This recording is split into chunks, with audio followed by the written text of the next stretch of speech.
Hi friends, I just wanted to hop on a video and talk with you about the text for the Mail Myself to You lesson series that I've shared on my blog at drjanberkins.com.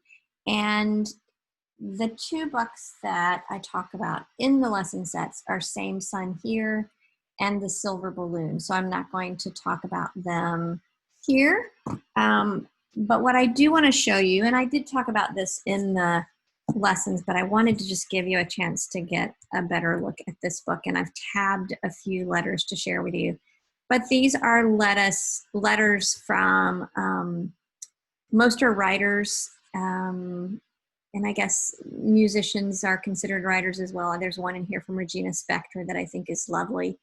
And so I just wanted to kind of highlight a few of them and show you some of the artwork in this book. So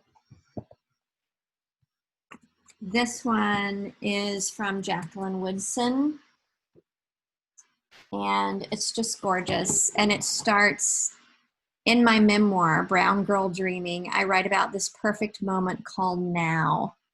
I am thinking about this as I lie beside my 7-year-old son, reading to him from a book I at first disliked, but have grown to appreciate over the evenings of reading.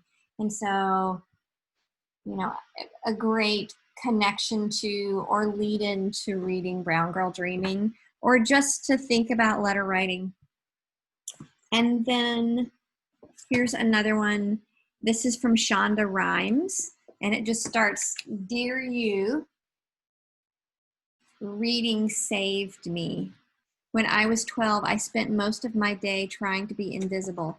The year before, I'd been the new girl in a school, and I'd spent a lot of time trying to be accepted, trying to have friends. I don't have to tell you how hard that is. Belonging is some magical mix that no one can manufacture. The very desire to bend and twist to fit in assures your rejection. They did not like me. They hated me." So much to love about these letters. And you can see each is no longer than a page. Some are, don't even begin to take up the whole page. Let's see. This one, I just keep getting distracted by the gorgeous illustrations. And everyone is so different. And so this is the one from Regina Spektor, and I love Regina Spektor. So it says, "If all has gone according to plan, you're reading this letter in a book. It's with you wherever you are, a quiet room, a subway, or a bus." And there's the illustration. And finally, I love this one. This is from John Sheska. And he really gets into what reading is. "Dear reader, absolutely amazing, the superpower of chemistry and electricity and biology you are using right now. Somehow, through those 2 eye holes in your face, you are focusing light waves on nerve cells." And he goes into like what's happening in terms of understanding a book, of making sense of the letters. Anyway, so this is A Velocity of Being, and I highly recommend it. And I don't know if it's out of print, but it doesn't seem that you can order new copies. I think you have to order used copies, and you can see it's quite thick. It's almost 300 pages. So I have I have 3 other books that really, they kind of ended up homeless in this lesson series. One is String Bean's Trip to the Shining Sea.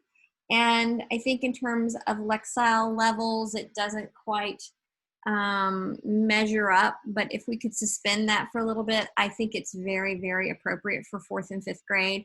And it has lots of history in it, lots of social studies. He's traveling from one side of the country to the next, and on the way sending postcards home. So every page is a postcard. There's some kind of science or social studies at the top about the place he's visiting. There are stamps that seem local. And so it's just a really, really fun book. And then another one that I wasn't sure where to place that seems sophisticated, but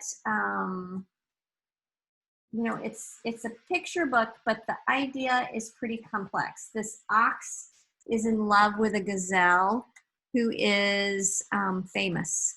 And so he's writing her as an admiring fan, and just kind of, they write back and forth, but there's a lot of inference. And she eventually relents, but I don't know, there was something kind of fun that seemed, even though the text is not, in terms of word recognition, super, super sophisticated, the ideas in the story definitely seem more for older kids.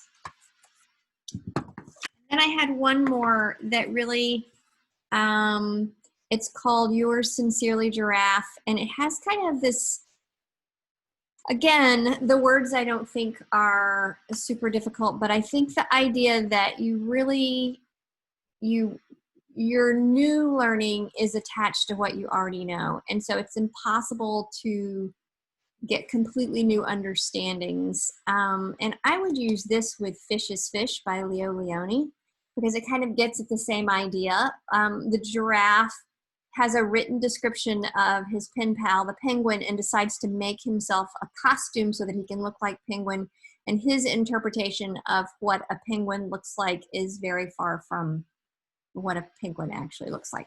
So, and I want to encourage you, 4th and 5th grade teachers, to please watch the 2nd, 3rd grade video, because I think those picture books would work well for 4th and 5th as well, and look at those lessons as well. All right, friends, happy reading.